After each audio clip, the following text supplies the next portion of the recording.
الحمد لله رب العالمين، الصلاة والسلام على سيد الأنبياء والمرسلين وعلى آله وأصحابه أجمعين، أما بعد. وقد قال الله تعالى في القرآن الكريم: أعوذ بالله من الشيطان الرجيم، بسم الله الرحمن الرحيم. يا أيها الذين آمنوا اتقوا الله حق تقاته ولا تموتن إلا وأنتم مسلمون. صدق الله العظيم. அல்ஹம்துலில்லாஹ். எல்லாம் வல்ல அல்லாஹ்வை போற்றி, அவருடைய தூதரும் எங்கள் தலைவருமாகிய கண்மணி நாயகம் ஸல்லல்லாஹு அலைஹி வஸல்லம் அன்னவர்கள் மீது சலாமும் ஸலவாத்தும் கூறியவனாக இந்த இடத்திலே இந்த தர்பியாவினுடைய நிகழ்ச்சியை நாங்கள் ஆரம்பிக்கிறோம். அருமையான சகோதர பெருமக்கள், கொஞ்சம் நெருங்கி அப்படி உட்கார்ந்தீங்கன்னு சொன்னா நல்லா இருக்கும். இந்த பின்னல வந்து தொழுகிறவங்களுக்கு கொஞ்சம் லேசா இருக்கு. அருமையான சகோதரர்களே, பெரியவர்களே, அருமையான தாய்மார்களே, சகோதரிகளே, எல்லோருக்கும் மிக முக்கியமான இந்த நேரத்திலே எங்களுடைய இந்த நிகழ்ச்சி சம்பந்தமாக உங்களுக்கு நான் அறிமுகப்படுத்த வேண்டியிருக்கிறது. இந்த இடத்திலே தர்பியத்துல் இஸ்லாம், இஸ்லாமிய விஷயங்களை மக்களுக்கு அவற்றை பயிற்றுவிக்கும் மூலமாக இஸ்லாமிய விஷயங்களில் மிக முக்கியமாக குடும்பம் சம்பந்தப்பட்ட விஷயங்கள் அதிகமான பயான்கள் நடைபெறுவதை நாங்கள் பார்க்கிறோம். அதாவது ஜும்மாவிலே ஹுதுபாவில் உலமா பெருமக்கள் மிக அழகான முறையிலே உங்களுக்கு உங்களது மக்களுக்கு அவர்கள் பேசுகிறார்கள். இந்த ரபியுல் அவ்வல் காலங்களிலே அதிகமாக கண்மணி நாயகம் ஸல்லல்லாஹு அலைஹி வஸல்லம் அவர்களுடைய சிறப்புகளையும் அவர்களுடைய மகிமைகளையும் இவைகள் எல்லாவற்றையும் மிக தெளிவாக உலமாக்கள் உங்களுக்கு சொல்லி இருக்கிறார்கள். அடிக்கடி நமக்கு மத்தியிலே தொழுகையை பற்றி பேசப்படுகிறது, நோன்பை பற்றி பேசப்படுகிறது, ஜகாத்து, ஹஜ்ஜி இவைகள் பேசப்படுகின்றன.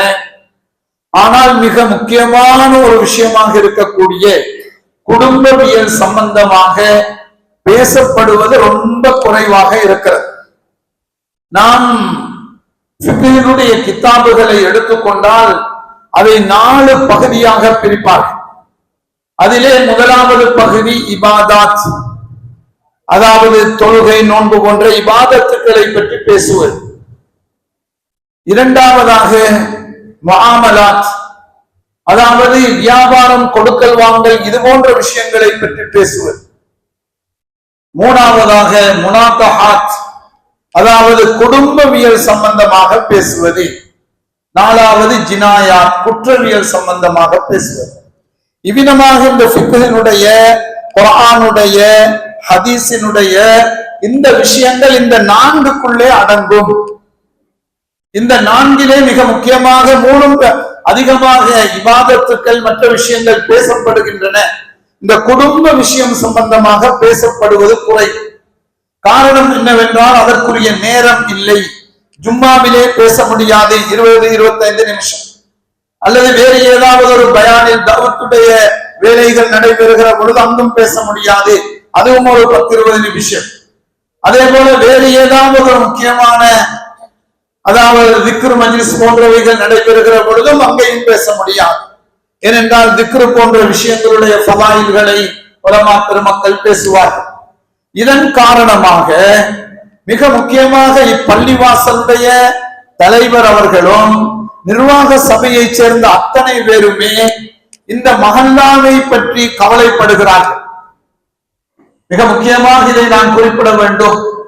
அதாவது கொழும்பிலே இருக்கிற மிக பெரும்பான்மையான முஸ்லீம்கள் வாழக்கூடிய பிரதேசம், முஸ்லீம்கள் நிறைந்து வாழக்கூடிய பிரதேசம். அதுவும் அதிகமான பள்ளிவாசல்கள் இருக்கிற பிரதேசம், முஸ்லிம் பாடசாலைகள் பலது இருக்கிற பகுதி. இவ்விதமாக பல முஸ்லிம்களுடைய எல்லா விஷயங்களுமே நடைபெறக்கூடிய இந்த மஹல்லா, இந்த பகுதி, அதிலே குறிப்பாக இப்பள்ளிவாசல் எல்லா பள்ளிவாசலையும் விட பெரிய ஒரு பள்ளிவாசல்.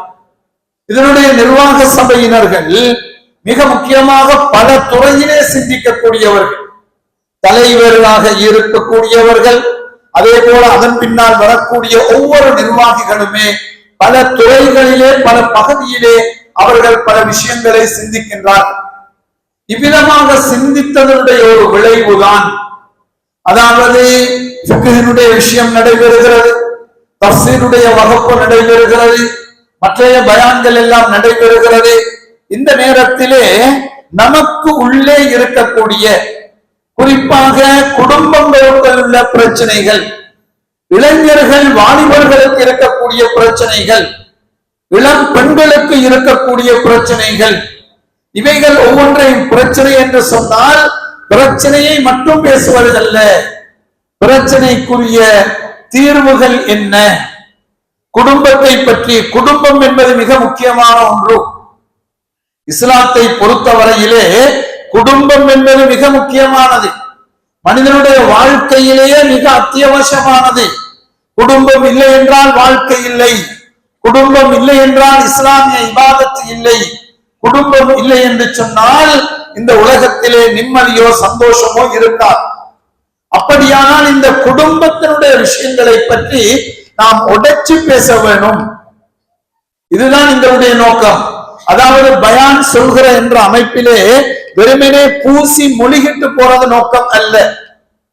சில விஷயங்களை தெளிவாக உடைச்சு பேசுவதுதான் எங்களுடைய நோக்கம். இவ்விதமாக இந்த விஷயத்தை உங்களுடைய நிர்வாக சபையை சேர்ந்த அத்தனை பேரும் அவர்கள் மஷூரா செய்து என்னிடத்திலே ஒரு வேண்டுகோள் விடுத்தார்கள். இவ்விதமாக கிழமைக்கு ஒரு நாள், வெள்ளிக்கிழமை அந்தி சனிக்கிழமை இரவோ இவ்விதமாக ஒரு நிகழ்ச்சியை நாம் செய்ய வேண்டும், அதை உங்களுக்கு செய்ய முடியுமா என்று கேட்டார்கள். அருமையான சகோதர பெருமக்களே, எந்த இடத்திலே எங்கே மார்க்கம் பேச வேண்டும் என்று கூப்பிட்டாலும் எந்த விதமான பலாபலன்களையும் எதிர்பார்க்காமலே முன்னுக்கு செல்லுகிற ஒரு தன்மை எனக்கு உண்டு. அதனால் யாருக்கும் முகத்தாட்சிணைக்கு பேசுவதும் இல்லை, யாரையாவது காக்கா பிடிக்க வேண்டும் அல்லது யாரிடத்திலேயாவது பயன்பெற வேண்டும் என்பதற்கு பேசுவதும் இல்லை. உள்ளதை உள்ளபடி பேச வேண்டும், உள்ளதை உள்ளபடி பேச வேண்டும். அதிலே மிக முக்கியமாக பேசப்பட வேண்டியது இந்த குடும்பம் சம்பந்தப்பட்ட. குடும்பம் என்றால் யார்? குடும்பம் என்றால் கணவன் மனைவி. ஒரு கணவன் எப்படி இருக்க வேண்டும்? நான் இன்றைக்கு உங்களுக்கு என்னுடைய முக்கத்திமா என்று சொல்லுவார்கள். அதாவது உலமா பெருமக்களுக்கு தெரியும், கித்தாபுகளிலே அல் முக்கத்திமா என்று சொல்லுவார்கள், முன்னுரை. புத்தகங்களிலும் அப்படித்தான் ஒரு புத்தகத்திலே முன்னுரை என்று வரும். அதாவது பின்னால் வரக்கூடிய விஷயங்கள் இதுதான் என்று லேசாக சொல்லுவார்கள். அதைத்தான் இன்றைக்கு நான் உங்களுக்கு நினைவுபடுத்துகிறேன். அது தொடர்ந்து இன்ஷா அல்லாஹ் ஒரு நீண்ட பயணமாக நாம் செல்லலாம் என்பதுதான் பள்ளிவாசல் நிர்வாகிகளுடைய நோக்கமும் எனது நோக்கமும். அதே நேரத்தில் அதை பயன்படுத்திக் கொள்வது அல்லாஹ்வாசிகளாக உங்களை பொறுத்தவரையில் இருக்கிறது. அதாவது குடும்பத்திலே கணவன் மனை, ஒரு கணவன் எப்படி இருக்க வேண்டும், எல்லா விஷயங்களையும் உங்களுக்கு தெளிவாக இன்ஷா அல்லாஹ் பேசுவோம். ஒரு மனைவி எவ்விதம் இருக்க வேண்டும், கணவன் மனைவியாக சேர்ந்து எப்படி வாழ வேண்டும், இது சம்பந்தமாக ஆழமாக விரிவாக இன்ஷா அல்லாஹ் பேசப்படும்.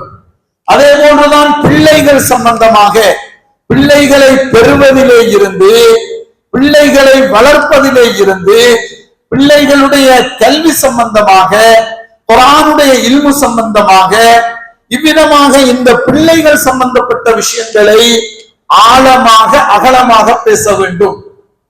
அப்போதுதான் எங்களுக்கு ஒரு விஷயத்தை விளங்கிக் கொள்ளக்கூடியதாக இருக்கும். அதே அடுத்தபடியாக இளைஞர்கள் இருக்கிறார்கள், வாலிபர்கள். வாலிபர்களுடைய இன்றைக்கு இருக்கக்கூடிய சிறுவர்கள் ஒரு 10-15 வயதுள்ளவர்கள் தான். இன்னும் ஒரு 10 வருஷத்திலே இந்த மஹல்லாவினுடைய தலைவர்கள், இந்த மஹல்லாவினுடைய ஆண்கள். இப்படிப்பட்ட இந்த 15 வயது பொடியனுக்கு நாம் பேச வேண்டி இருக்கிறது. அவனுடைய எதிர்காலம் என்ன? உன்னுடைய லட்சியம் என்ன? உன்னுடைய எதிர்காலத்தை எந்த முறையிலே நீ அமைத்துக் கொள்ள வேண்டும்? அவனுக்கு நாம் சொல்லிக் கொடுக்க வேண்டும். கல்வி ரீதியாக, தொழில் ரீதியாக, சம்பாத்தியம் ரீதியாக, எதிர்காலத்திலே திருமணம் முடித்து குடும்பம் நடத்துகிற வரைக்கும் இந்த இளைஞர்களுக்கு இப்பிடம் வழிகாட்ட வேண்டும். அதற்கு மறுபக்கம் ஒன்று இருக்கிறது. இளைஞர்களுக்கு, குறிப்பாக இன்றைக்கு இளைஞர்கள் வழிகட்டு போய்க் கொண்டிருக்கிறார்கள் என்பது எல்லோருடைய கவலை. இளைஞர்களை குறை சொல்வது அல்ல, அங்கே கவலை. எல்லா மக்களுக்கும், எல்லா மஹல்லாவிலுமே கவலை. அதிலே முதலாவது கவலை என்ன?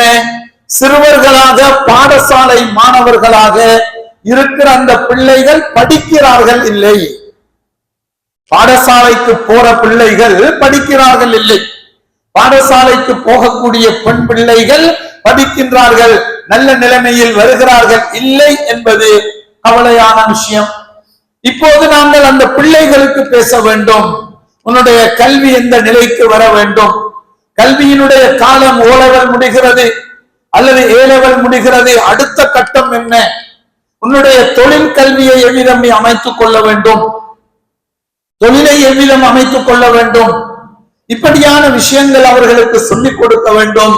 ஆனால் இன்றைக்கு அதிகமானவர்கள் பாடசாலையை முடிப்பது இல்லை, அதற்கு முன்பதாக தன்னுடைய வாழ்க்கையை நாசப்படுத்திக் கொள்கிற போதைக்கு அடிமையாகி விட்டார்கள், அடிமையாகி விடுகிறார்கள். எல்லா இடத்திலும், மாளிகாவத்தையிலேயாக இருக்கலாம், புதுக்கடையிலேயாக இருக்கலாம், வாழத்தோட்டத்திலேயாக இருக்கலாம், ஜமட்டக்கொடையிலேயாக இருக்கலாம், ஏன் கொழும்பை விட்டு கிராமங்களிலே, இங்கிருந்து 100, 150, 200 மைலாக இருக்கிற ஊர்களிலே போய் பார்த்தால் அங்கும் சொல்கிறார்கள் 10 பொடியன்மாரில் 5-6 பேர்கள் போதைப் பொருளுக்கு அடிமையாகிட்டாங்கன்னு சொல்லி. எங்கேது? கொழும்பில் இருந்து 100-200 மைலுக்கு அப்பான பயங்கரமான முசீபத்து.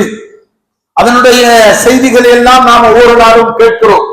போதைப் பொருள் எப்படி செய்யறாங்க, அதை எப்படி பங்கிடுறாங்க, அதை எப்படி அதுக்குரிய ஏற்பாடு என்ன நடக்கிறத நாங்க செய்திகள்ல பார்த்து கொண்டிருக்கிறோம். இப்ப நாம் எங்களுடைய இளைஞர்களுக்கு இதனுடைய விளைவுகளை நாம் பேச வேண்டும். அந்த போதையினுடைய ஆபத்து என்ன? அது உனது வாழ்க்கை எந்த அளவுக்கு சீரழிக்கும், உனது குடும்ப வாழ்க்கை எவ்வளவு மோசமாக்கிவிடும், கடைசியிலே உலகமும் இல்லாமல் மறுமையும் இல்லாமல் நிலைமையாக்கிவிடும்.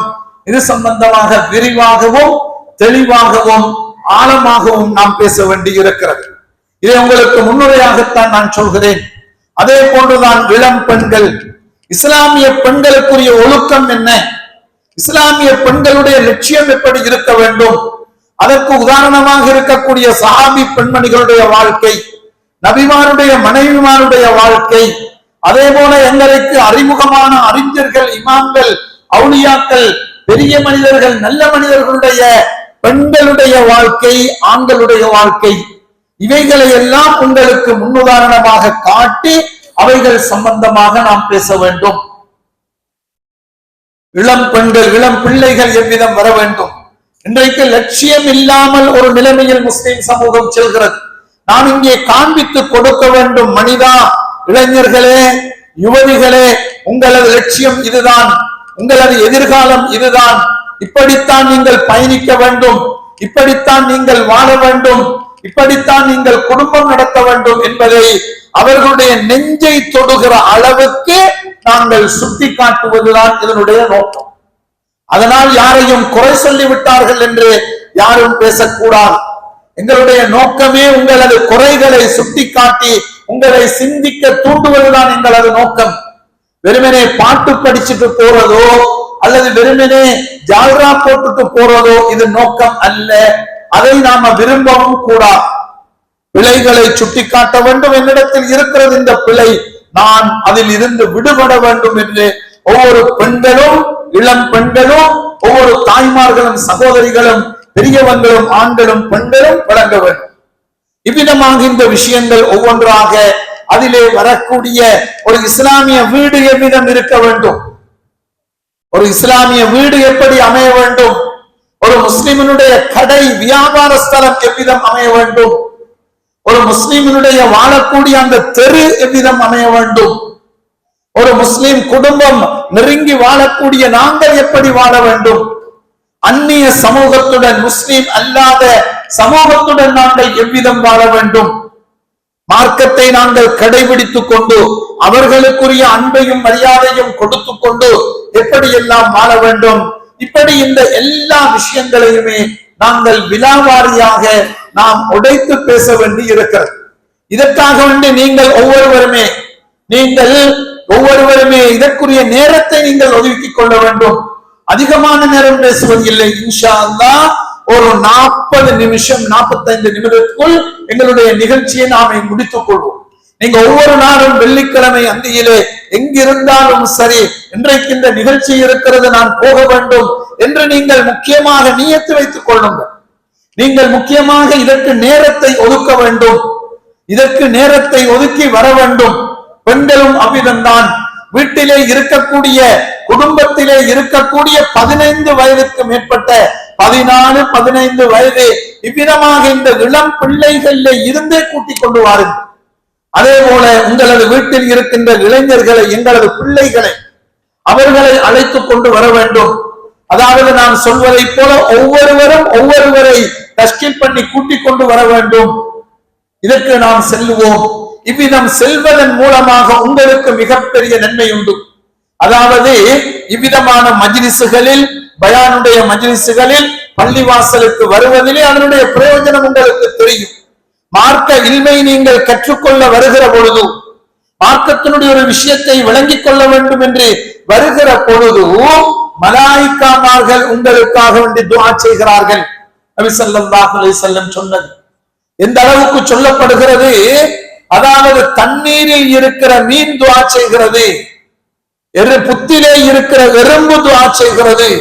இதையெல்லாம் கேட்டால் ஆச்சரியமாக இருக்கு. அவ்வளவு ஒரு சிறப்பு இருக்கிறது மார்க்கத்தினுடைய விஷயத்தை தேடி வருவதற்கு. மார்க்கத்துடைய விஷயத்தை தேடி வர வேண்டும், தெளிவடைய வேண்டும் என்ற நோக்கத்திலே வருபவர்களுக்கு இந்த அளவுக்கு நன்மை இருக்கிறது. பள்ளிவாசலை நோக்கி வருகிற பொழுது, மற்றைய ஒரு இடத்திலே, ஒரு கல்யாண மண்டபத்திலேயோ அல்லது பெரிய ஒரு ஹோலிலேயோ செய்யப்படுகிற பொழுது அதை நோக்கி வருவதற்கு இருக்கிற நன்மையை விட பள்ளிவாசலை நோக்கி வருவதற்கு உங்களுக்கு நன்மை இருக்கிறது. ஏன்? வீட்டில் இருந்து வருகிற பொழுது ஒரு காலடி எட்டுக்கு ஒரு நன்மை எழுதப்படுகிறது, ஒரு காலடி எட்டுக்கு ஒரு பாவம் அளிக்கப்படுகிறது, ஒரு காலடி எட்டுக்கு உங்களுடைய தரஜா அந்தஸ்தை அல்லாஹ் உயர்த்துகிறான். இதுவெல்லாம் நபி ஸல்லல்லாஹு அலைஹி வஸல்லம் எங்களுக்கு சொல்லி தந்திருக்கக்கூடிய விஷயம். அதனால ஆண்களுக்கும் இந்த நன்மை உண்டு, பெண்களுக்கும் இந்த நன்மை உண்டு. அந்த அடிப்படையிலே இது ஒரு இபாதத்தாக நீங்கள் நினையுங்கள். எங்களுடைய பிள்ளைகளுக்கு, எங்களுடைய பெண்களுக்கு, வீட்டிலே இருக்கக்கூடிய பெண்களுக்கு நீங்கள் சொல்ல வேண்டும், வீட்டு வேலைகளை நேரத்துடன் முடித்துக் கொண்டு இன்ஷா அல்லாஹ் இன்றைக்கு பள்ளிக்கு நாங்கள் செல்லுவோம். பள்ளிவாசலுக்கு வருவதற்கு பெண்களுக்கு ஒரு பாக்கியமாக இதை நீங்கள் நினைக்க வேண்டும். அதாவது எல்லா நாடுகளையும் எடுத்துக்கொண்டால் அதிகமான நாடுகளிலே பெண்கள் பள்ளிவாசலுக்கு போகிறார்கள். 5 நேரமும் பள்ளிவாசலுக்கு போகிற நாடுகள் இருக்கின்றன. ஜும்மாவுக்கு போகக்கூடிய நிலைமை இருக்கிறது. ஆனால் எங்களுடைய நாட்டிலே அந்த நிலை இல்லை. ஆனால் பெண்களுக்கு தேவையான எல்லா வசதிகளும் செய்து, எல்லா ஒழுக்கமான முறைகளும் செய்து அவர்கள் பள்ளிவாசலுக்கு வருவதற்குரிய ஏற்பாடுகளை எதிர்காலத்திலே நிர்வாக சபைகள் செய்ய வேண்டும். நாங்கள் பெண்களை குறை சொல்லிக் கொண்டு மட்டும் இருந்தால் போதா. பெண்களிடத்திலே ஒழுக்கம் இல்லை, பெண்களிடத்திலே அதப் இல்லை, பெண்களிடத்திலே மரியாதை இல்லை, பெண்கள் கணவனுடன் நல்லபடியாக நடக்கிறார்கள் இல்லை, இப்படி சொல்லிக் கொண்டுதான் மட்டும் இருக்கிறோமே தவிர, ஆனால் அந்த பெண்களுக்கு அவைகளை எப்படி செய்ய வேண்டும் என்று சொல்லி நாமல் சரியாக சொன்னால் எங்களை விட அவர்கள் மிகப்பெரிய தக்வாதாரிகளாக, ஈமான்தாரிகளாக அவர்கள் மாறிவிடுவார்கள் என்பதை நீங்கள் மறக்கக்கூடாது. பெண்களுக்கு குறிப்பாக எல்லோரும் அழைத்து வர வேண்டும். வரவிடுங்கள். பள்ளிவாசலுக்கு வந்து அவர்கள் சுன்னத்து தொழுதுவிட்டு ஜமாத்து நடக்கிற வரைக்கும் உட்கார்ந்து இருக்கிறார்களே, இந்த நேரத்திலே மலக்குமார்கள் துஆ செய்ய ஆரம்பித்து விடுவார்கள். பள்ளிவாசலுக்கு வந்து ஆண்களுக்கும் தான் பெண்களுக்கும் தான். நாம் பள்ளிவாசலிலே சுன்னத்தை தொழுதுவிட்டு அடுத்த தொழுகை எதிர்பார்த்து இருக்கிற வரைக்கும் மலக்குமார்கள் என்ன சொல்லுவார்கள் தெரியுமா? அல்லாஹும் மக்ஃபிர் லஹும் வரஹமஹும், யா அல்லாஹ் இந்த மனிதனுடைய பாவத்தை மன்னிச்சிரு, இந்த மனிதனுடைய பாவத்தை பிழைகளை பொறுத்துரு என்று சொல்லி மலக்குகள் துஆ செய்வார்கள். அல்லாஹும் மர்ஹம்ஹு, யா அல்லாஹ் அவருக்கு நீ ரஹமத்து செய் என்று சொல்லுவார்கள். மன்னிப்பும் ரஹமத்தும் கிடைத்து விட்டால் துனியா ஆகிராவினுடைய எல்லாம் அவனுக்கு கிடைக்கும். மன்னிப்பு கிடைத்து விட்டால் அல்லாஹ்வுடைய ரஹ்மத்து இறங்க ஆரம்பித்து விடும். அல்லாஹ்வுடைய ரஹ்மத்து கேட்கப்படுகிற பொழுது இன்னும் பல மடங்காக கிடைக்கும். இந்த பாக்கியம் யாருக்கு கிடைக்கும்? பள்ளிவாசலுக்கு வருவதனால். நாங்கள் ஆண்கள் எல்லோரும் அல்லாஹ்வுடைய கிருபையினால் இப்பள்ளிவாசல் எந்த நேரமும் 5 நேரத்திற்கும் அதிகமான மக்கள் வருவதை பார்க்கிறோம். ஆனால் அதே நேரத்திலே பெண்களுக்கு அவர்களை நீங்கள் அழைத்து வந்து இந்த நிகழ்ச்சியிலே நீங்கள் அவர்கள் கலந்து கொள்ள கொடுத்தால் இந்த பாக்கியம் அவர்களுக்கும் கிடைக்கும். பள்ளிவாசலே அமர்ந்திருக்கிற நேரத்திலே உள்ளம் தூய்மை அடையும். பள்ளிவாசல் வைத்ததனுடைய நோக்கம் இதுதான். வெறுமனே ஒரு ஹோலில் வைத்து விட்டாலோ அது ஒரு வெறும் ஸ்பீச்சாக போய்விடும், ஒரு மோட்டிவேஷன். அதாவது அவர்களுக்கு அவர்களுடைய சுய முன்னேற்றத்துக்காக பேசப்படுவதாக ஆகும். ஆனால் இங்கே பள்ளிவாசலே வைக்கப்படுகிற பொழுது இது அவர்களை மோட்டிவேஷன் பண்ணுவதுதான். அவர்களுடைய அந்த நல்ல ஆற்றல்களை உருவாக்கி எதிர்காலத்தை சிறப்பாக அமைவதற்கு வழிகாட்டுவதுடன் அல்லாஹ்வுடைய ரசூலுடைய மலாயிக்காமார்களுடைய பரக்கத்துகள் ரஹ்மத்துகளும் நமக்கு கிடைக்கக்கூடிய வாய்ப்பு இருக்கிறது. அதிலும் அதாவது இந்த பயான் நிகழ்ச்சியை ஆண்களுக்கு மேலே வைப்போம் என்றுதான் நிர்வாக சபையினர் முடிவு செய்தார்கள்.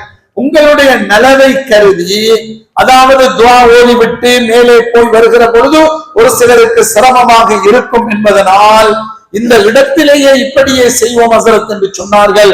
அதுவும் மிக சிறப்பாக உங்களது நலவை கருதி, உங்களது நலவுதான் நோக்கம், வேறொன்றும் அல்ல.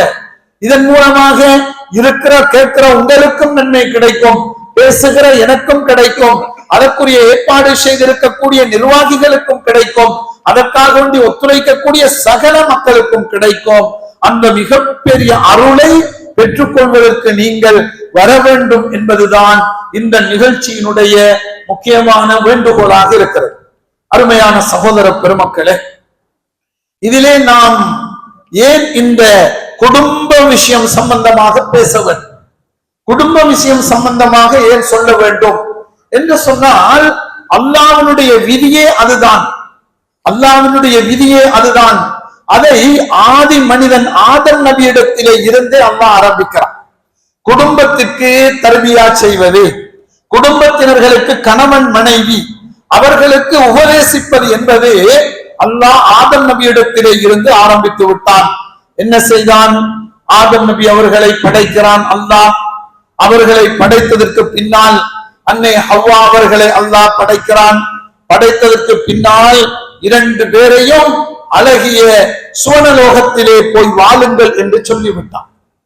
சுவனலோகத்திற்கு போகிற பொழுது அல்லாஹ் அவர்களுக்கு சொன்னான், நீங்கள் நல்ல முறையிலே சாப்பிடுங்கள், நல்ல முறையிலே இங்கு இருக்கக்கூடிய பானங்கள் தண்ணீர் வைக்கலாம், நல்ல முறையில் சாப்பிடுங்கள், அருந்துங்கள்.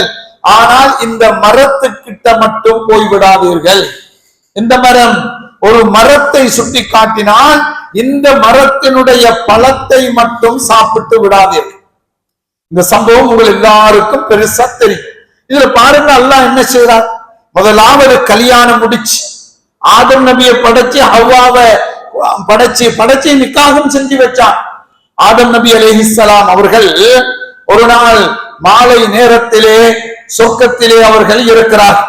இவ்விதமாக இருக்கிற பொழுது அவர்களுக்கு அதாவது போர் அடிக்கிறது, அவர்களுக்கு சிரமமாக இருக்கிறது.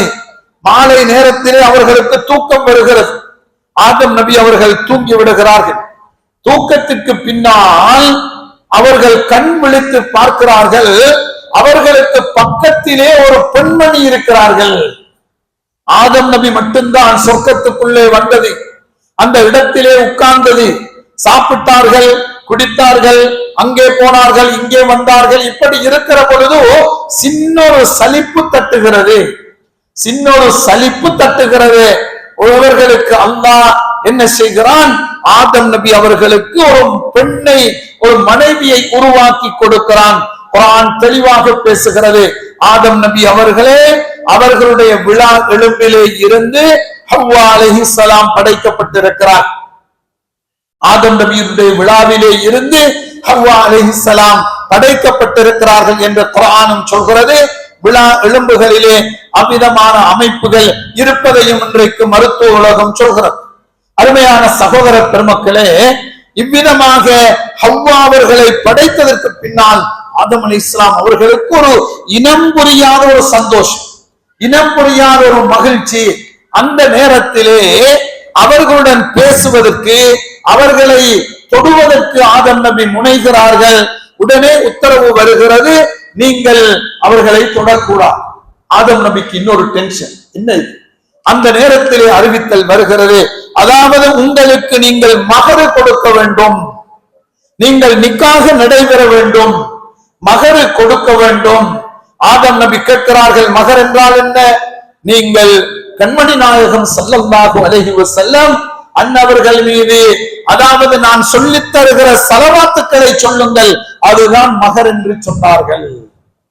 சுப்ஹானல்லாஹ். பாருங்க, கண்ணியமான ஸல்லல்லாஹு அலைஹி வஸல்லம் அவர்களுடைய ஸலவாத்து எங்கிருந்து ஆரம்பிக்கிறது? அதிகமாக வெள்ளிக்கிழமை நாளில் அதிகமாக ஸலவாத்துக்களை ஓதி இருப்பீர்கள். ஸலவாத்து சொன்னால், ஒரு ஸலவாத்து சொன்னால் 10 ஸலவாத்து சொன்ன நன்மை கிடைத்திருக்கும். நூற்றுக்கணக்காக, 200ஆக, 300ஆக, 1000ஆக எல்லாம் ஓதியிருப்பார்கள். வெள்ளிக்கிழமை, வியாழக்கிழமை மகரிபிலே இருந்து இந்த மகரிபு வரைக்கும் ஒரு நாள், இந்த நாள் முழு நாளும் ஸலவாத்துக்களை ஓதுங்கள். அவ்விதம் நீங்கள் ஸலவாத்துக்கள் ஓதினால், ஓதுகிற ஸலவாத்துக்கள் உங்களுடைய பெயருடனும் உங்களுடைய வாப்பாவின் பெயருடனும் எனக்கு அறிவிக்கப்படுகிறது என்று சொன்னார். யாருக்கு? அப்துல்லா, அப்துல் ரஹ்மான் வச்சுக்கொள்வோம். அப்துல்லா என்று சொல்லக்கூடியவர், அவருடைய வாப்பாவுடைய பெயர் அப்துல் ரஹ்மான். அப்துல்லாஹி இப்னு அப்துல் ரஹ்மான் நபியே உங்களோட மேல ஸலவாத் ஓதியிருக்கிறாரு. எத்தனை ஓதியிருக்காரு? 100 போயிருக்கு, 200 போயிருக்கு, 500 போயிருக்கு. இவ்விதம் ஸலவாத்துடைய மகிமை.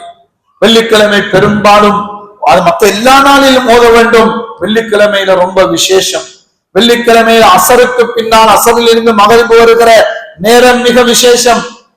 அதாவது துஆக்கள் கேட்பதற்கும், ஸலவாத் ஓதுவதற்கும், திக்ருகள் ஓதுவதற்கும், உங்களது கஷ்டங்கள், துன்பங்கள், நோய் நொடிகள், பலா முசீபத்துகள் அகல்வதற்குரிய அந்த துஆக்களுக்குரிய நேரம் வெள்ளிக்கிழமை என்பதனால் நினைவுபடுத்துகிறது. இவ்விதமாக இந்த நிலைமை நபி ஸல்லல்லாஹு அலைஹி வஸல்லம் அவர்கள் மீது ஸலவாத்துக்களை ஓதுங்கள், உங்களுக்கு மகர் சரியாகிவிடும், அதன் பின்னால் நீங்கள் கணவன் மனைவியாக வாழலாம் என்று அல்லாஹ் அறிவித்து விடுகிறான். அதே போல அல்லாஹ் கற்றுக் கொடுத்த பிரகாரம் ஸலவாத்துக்களை ஆதம் நபி ஓதுகிறார்கள். அன்றையிலே இருந்து கணவன் மனைவியாக அவர்கள் வாழ ஆரம்பிக்கிறார்கள். அருமையான சகோதர பெருமக்களே, அதாவது திருமணம் என்று சொல்லக்கூடியது இன்றைக்கு நேற்று தொடங்கினதல்ல. ஒரு ஆண், ஒரு கொடியன் அல்லது ஒரு பெண், ஒரு இளம்பெண், இந்த 2 பேரும் பார்த்தாங்க, தன்னுடைய உடம்பிலே ஏற்படக்கூடிய ஒரு வகை உணர்வுக்காக வேண்டி திருமணம் செய்து கொண்டார்கள் என்பது இஸ்லாத்தில் இல்லை. இது அந்நிய காவிர்களுடைய கலாச்சாரம். இஸ்லாம் அதையும் மிக அழகாக சொர்க்கலோகத்திலே இருந்து ஆரம்பிக்கிறது. அவ்விதம் கணவன் மனைவி உறவு இங்கிருந்து சொர்க்கலோகத்திலே இருந்து ஆரம்பிக்கிறது. நல்ல முறையிலே வாழுங்கள், வாழுகிற பொழுது உங்களுக்கு பல பிரச்சனைகள் வரும், அந்த பிரச்சனைகளில் இருந்து விடுபடுங்கள் என்றும் அல்லாஹ் ஆதம் நபிக்கு சொல்லிக் கொடுத்ததுதான், இந்த மரத்தை நீங்கள் சாப்பிட வேண்டாம், இந்த மரத்திலே இருந்து பழத்தை நீங்கள் சாப்பிட வேண்டாம் என்று சொன்னது. இவ்விதமாக அந்த செயல்பாடு அங்கே அறிவுறுத்தப்பட்டது. இது மிக முக்கியமானது. ஒவ்வொரு கணவனுக்கும், ஒவ்வொரு மனைவிக்கும், மனைவியை பார்த்து கணவன் நல்லவைகளை சொல்லிக் கொடுக்க வேண்டும். அதே போன்று மனைவி நல்ல விஷயங்களை கணவனுக்கு சொல்ல வேண்டும். அதே போல கணவனும் மனைவியும், உம்மாவும் வாப்பாவும் சேர்ந்து பிள்ளைகளுக்கு நல்லவைகளை சொல்லிக் கொடுக்க வேண்டும். பிள்ளைகளாக இருப்பவர்கள் உம்மா, வாப்பா அல்லது ஆச்சி, அப்பா மற்றும் உண்டான மூத்தவர்கள், சாச்சா, பெரியப்பா, மாமா, மாமி என்று மூத்த உறுப்பினர்கள் குடும்பத்திலே இருப்பவர்கள் நலவுகளை சொல்லித் தருகிற பொழுதும் ஆமன்னா சல்லம்னா நாங்க கேட்டுக்கொள்றோம், உம்மா சொல்றத கேட்போம், வாப்பா சொல்றத கேட்போம், சாச்சா சொல்றத கேட்போம், ஹசரத்மாரு சொல்றத கேட்போம், சேர் சொல்றத கேட்போம். பெரிய மனிதன் ரோட்ல போற பக்கத்தூட்ல இருக்கிற மனிதன் வயதானி அப்பா சொல்றாரு கேட்போம். இந்த உணர்வு வரணும், இந்த உணர்வு வரணும். இதுதான் நோக்கம், இதுதான் இஸ்லாத்தினுடைய ஆரம்பம். இப்ப ஆதம் நபி அலைஹிஸ்ஸலாம் அவங்களுக்கு அந்த பழத்தை சாப்பிட வாரம் என்று சொல்லப்பட்டது. அதே நேரத்திலே குடும்பத்தை குலைப்பதற்கும் குடும்பத்திலே நிம்மதி இல்லாமல் ஆக்குவதற்கும் கணவன் மனைவிக்கு மத்தியிலே பிரச்சனை உருவாக்குவதற்கும் எதிரிகள் வெளியில் இருப்பார்கள். இந்த இடத்திலே முதலாவது எதிரி ஷைத்தான் ஆதம் நபிக்கும் ஹவ்வாவுக்கும் மத்தியிலே அந்த மரத்தினுடைய பழத்தை தின்பதிலே பிரச்சனையை உருவாக்கி கடைசியிலே இருந்த எல்லாத்தையும் இழந்து கடைசியிலே நிர்வாணமாகி போற அளவுக்கு அங்கே வந்தது. இதை குர்ஆன்ல அல்லாஹ் சொல்றான். ஏன் தெரியுமா? குடும்பத்திலே இவ்வளவு பிரச்சனைகள் வரலாம், வருகிற பொழுது சரியாக சொல்லிக் கொடுக்கணும். சரியாக சொல்லிக் கொடுத்தால் அந்த பிரச்சனைகள் மாப்பிள்ளையாக இருந்தாலும் சரி, பொண்டாட்டியாக இருந்தாலும் சரி, புரிந்து கொண்டு சரியாக நடந்து கொண்டால் அவர்களுக்கு மிகச் சிறப்பான வாழ்க்கை வாழ முடியும் என்கின்ற அந்த செய்திகளை அல்லாஹ் அந்த இடத்திலே வைத்திருக்கிறான். இது ஆதம் நபி அவர்களுடைய குடும்பம். இந்த விஷயம் எல்லாம் சொல்லப்படுவது என்ன? அதாவது உங்களுக்கு தர்பியா செய்யப்பட வேண்டும்.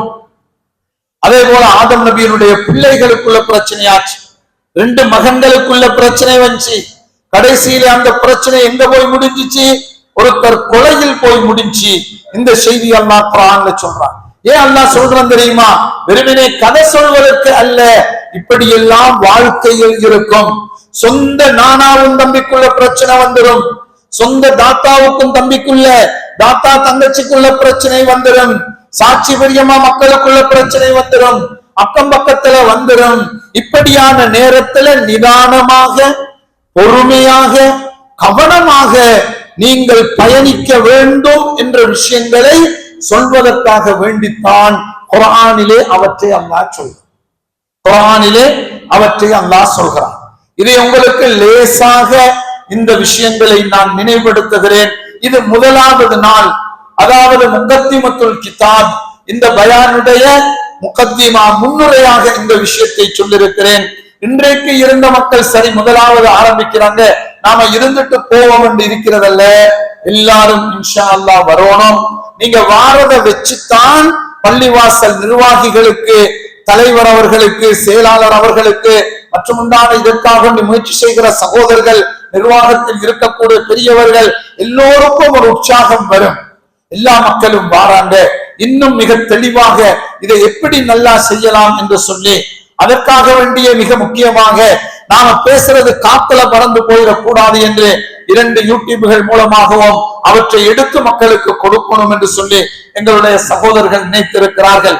இது போன்று உங்களுடைய, அதாவது இன்றைக்கு நாம் பேசுவதைகளை எல்லாம் நாம் எங்களுடைய கைபேசியிலேயோ ரெக்கார்டாகவோ வீடியோவாகவோ எடுத்து தௌவா செய்ய வேண்டும், தௌவாவை பரவலாக்க வேண்டும், தௌவாவை பரவலாக்க வேண்டும். இன்றைய காலத்திலே இங்கிருந்து பேசுவதை அமெரிக்காவில் உள்ளவனுக்கு பார்க்க முடியும், இந்தியாவில் பேசுவதை இலங்கையில் நாங்கள் பார்க்கிறோம். அந்த முறைகளையும் நாங்கள் கையாள வேண்டும். முழுமையான நோக்கம் என்ன தெரியுமா? எங்களை நாங்கள் திருத்திக் கொள்ள வேண்டும், என்னை நான் மாற்றிக்கொள்ள வேண்டும். அதாவது உளப்பூர்வமாகவே, வெறுமனே சம்பிரதாயத்துக்கல்ல. பயான் என்றால் நிறைய வருதுதான், நிறைய சொல்றாங்க, ஹசரத்மாரு சொல்றாங்க, ஹாஹூன்னு சொல்லி சும்மா அதாவது பயங்கரமா கண்டிச்செல்லாம் பேசுறாங்க தான். மக்களை குறை சொல்றது, மக்களை திட்டுறது, பெண்களை குறை சொல்றது, பெண்களை கேவலப்படுத்துகிறது, இந்த நோக்கம் பயானிலே நம்மிடத்தில் இல்லை. பெண்கள் உயர்ந்தவர்கள், கண்ணியமானவர்கள், எங்களுடைய சகோதரர்கள் உயர்ந்தவர்கள். பாவம் செய்கிற மனிதனாக இருந்தாலும் பள்ளிக்குள் வந்து விட்டானா அவன் பரிசுத்தமாவதற்கு ரொம்ப நாள் போகாது. பாவம் செய்தவனாக இருக்கலாம், குற்றம் செய்பவனாக இருக்கலாம், தொழாதவனாக இருக்கலாம், அவர்களையும் உள்ளே எடுங்கள், உள்ளே வரவிடுங்கள், அவர்களை கூப்பிடுங்கள். அவ்விதம் கூப்பிட்டு அவர்களை நாங்கள் சொல்லிக் கொடுத்து துப்புரவாக்கி எடுக்க வேண்டியது இஸ்லாமிய சமூகத்தினுடைய கடமை என்பதைத்தான் இந்த நேரத்திலே நான் உங்களுக்கு நினைவுபடுத்திக் கொள்கிறேன். அதாவது அதிகம் பேசுவது இல்லை, இன்ஷா அல்லாஹ் ஒரு 40-45 நிமிடம் தான் என்பது எங்களுடைய கருத்து. ஆகையினால நாம இன்ஷா அல்லாஹ் முடித்துக் கொள்வோம். ஒவ்வொருவரும் நீங்க வரணும், ஆக்களையும் கூட்டிக் கொண்டு வரணும் என்பதும் மிக முக்கியமான ஒரு வேண்டுகோள். இந்த நிகழ்ச்சியை மூலமாக எங்கள் அனைவருக்கும் அல்லாஹு தஆலா மேலான பராபலன்களை அல்லாஹ் தந்தருள்வானாக. யா அல்லாஹ், எங்களுடைய பாவங்களை மன்னிப்பாயாக, எங்கள் தாய் தந்தையரின் பாவங்களை மன்னிப்பாயாக. யா அல்லாஹ், கிருபையுள்ள ரஹ்மானே, நீ இரக்கமுடையவனாக இருக்கிறாய். யா அல்லாஹ், நீ அன்புடையவனாக இருக்கிறாய். யா அல்லாஹ், அந்த அடிப்படையிலே இந்த பள்ளி வாசலிலே, அதாவது உன்னை பற்றி பேசுவதற்கு, உனது நபியினுடைய செய்திகளை சொல்வதற்கு இப்பள்ளிவாசல் நிர்வாகத்தினர்கள் ஏற்பாடு செய்திருக்கிறார்கள். இங்கே இந்த மஹல்லாவை சேர்ந்த மக்கள் வருகை தந்திருக்கிறார்கள். யா அல்லாஹ், பல சிரமங்களுக்கு மத்தியிலே தாய்மார்கள் சகோதரிகளும் வருகிறார்கள். யா அல்லாஹ், அவர்களை நீ கபூல் செய்து கொள்வாயாக, அவர்களுடைய பாவங்களை மன்னிப்பாயாக, அவர்கள் அனைவருடைய வாழ்க்கையிலும் பறக்கச் செய்து கொள்வாயாக. எல்லா மக்களுடைய கஷ்டங்களையும் போக்கி விடுவாயாக, துன்பங்களை போக்கி விடுவாயாக, நோய் நொம்பலங்களை போக்கி விடுவாயாக, வறுமையை பசியை போக்கி விடுவாயாக. எல்லா மக்களுடைய தொழில்களிலே பறக்கச் செய்வாயாக, வியாபாரங்களிலே பறக்கச் செய்வாயாக. வீடு வாசல்ல எங்களுடைய தாய்மார்கள் சகோதரிகளுக்கு நிம்மதியை கொடுத்து விடுவாயாக. கணவன் மனைவிகளுக்கு மத்தியிலே ஒற்றுமையை கொடுத்தருள்வாயாக. பிள்ளைகள் சொல் பேச்சு கேட்டு நடக்கக்கூடிய நிலைமைகளிலே பிள்ளைகளை சாலிகீன்களாக ஆக்கி தந்தருள்வாயாக. எங்களுடைய இளைஞர் பெருமக்கள் நல்ல முறையில் தொழில் செய்து சம்பாதித்து முன்னேறுவதற்குரிய மக்களாக ஆக்குவாயாக. அவர்களை தக்வா உள்ளவர்களாக, ஈமான் உள்ளவர்களாக யா அல்லாஹ் நீ மாற்றி தந்தருள்வாயாக. எங்களுடைய இந்த சிறிய முயற்சியை நீ கபூல் செய்து கொள்வாயாக. இன்ஷா அல்லாஹ், தொடர்ந்து எல்லா மக்களும் வருகை தந்து இங்கே இதனுடைய பயன்களை பெறுவதற்கு அனைவருக்கும் நீ கிருபை செய்தருள்வாயாக. ربنا تقبل منا انك انت السميع العليم وتب علينا يا ربنا انك انت التواب الرحيم وصلى الله تعالى وسلم وبارك على سيدنا محمد وعلى آله وصحابه أجمعين. سبحان ربك رب العزة عما يصفون وسلام على المرسلين والحمد لله رب العالمين. صلى الله على محمد صلى الله عليه وسلم. صلى الله على محمد صلى الله عليه وسلم. صلى الله على محمد يا ربي صل وسلم. سبحان الله وبحمده سبحانك اللهم أشهد أن لا إله إلا أنت نستغفرك ونتوب إليك. السلام عليكم ورحمة الله وبركاته.